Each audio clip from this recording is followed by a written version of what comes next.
নমস্কার বন্ধুরা, দেখুন প্রেসার কুকারে সমস্ত কিছু কমপ্লিট করার পরেও প্রেসার কুকারটায় সিটি পড়ছে না। বাতাস ভরে চেক করলাম, তখন দেখলাম প্রেসার কুকার ঠিক আছে, কিন্তু যখনই সিটি গ্যাসে চাপানো যাচ্ছে সিটি পড়ছে না, এখান দিয়ে বাষ্প বেরিয়ে যাচ্ছে।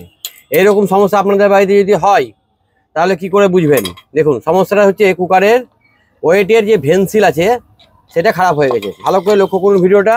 কুকারের ওয়েটটা কি হচ্ছে, এই যে ভেন টিউবের এই নিচের অংশে ঠেকে যাচ্ছে, এই জায়গাটায় গিয়ে ঠেকে যাচ্ছে। একটু ভালো করে ভিডিওটা দেখুন, তাহলে বুঝতে পারবেন।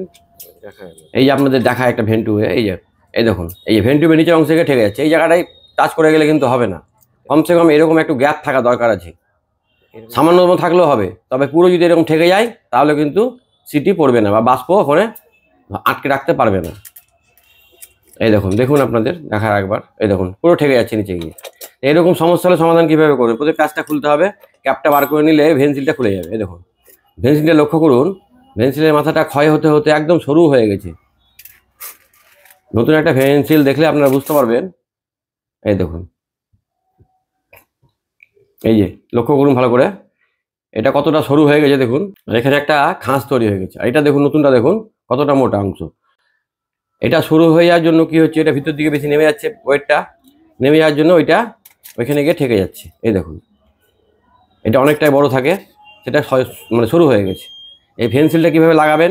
প্রথমে ওয়েটটা ধরে ওই থ্রেডের অংশটা নিচের দিকে করে, ছুচাল অংশটা বাইরের দিকে থাকবে। দেখুন, থ্রেডটা নিচের দিকে চলে গেল, যাওয়ার পরে ভেন টিউব দিয়ে ওকে চেপে ধরতে হবে।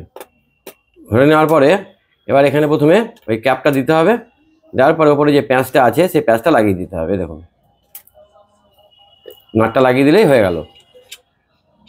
এই দেখুন, এবার লক্ষ্য করুন, এখানে কিন্তু আর ঠেকছে না। এখানে আপনাদের দেখাই, এই দেখুন কতটা গ্যাপ আছে। দেখুন, এই এই এই এই গ্যাপটা থাকবে, কখনো এটা নিচে যদি ঠেকে যায় তাহলে হবে না। এই এই সামান্যতম গ্যাপ থাকলেও আপনার এটা জানে কোনো সময় এইখানে ঠেকে না যায়, এরকম ঠেকে না যায়, এটা লক্ষ্য রাখবেন। এই যে পুরো কমপ্লিট হয়ে গেল। দেখুন, আর এটা লাগানোর পর দেখতে হবে এটা যেন ফ্রি থাকে। এই দেখুন, ওঠানামা করছে, দেখুন সিটিটা এরকমভাবে যেন ফ্রি থাকে, এটা লক্ষ্য রাখতে হবে। আমি তো আপনাদের বুঝিয়ে বললাম, আশা করি বুঝতে পেরেছেন। এই জায়গায় ঠেকে গেলে কিন্তু ভেন্সিল কাজ করবে না, তখন এখান দিয়ে বাষ্প বেরিয়ে যাবে। করবেন আপনারা যেন সিটির এই অংশটা যেন ভেন টিউবের এই নিচে যেন গিয়ে না ঠেকে যায়, এখানে গিয়ে যেন না ঠেকে যায়, একটু যেন এতটা ক্লিয়ার থাকে। সকলে ভালো থাকবেন, সুস্থ থাকবেন, নমস্কার।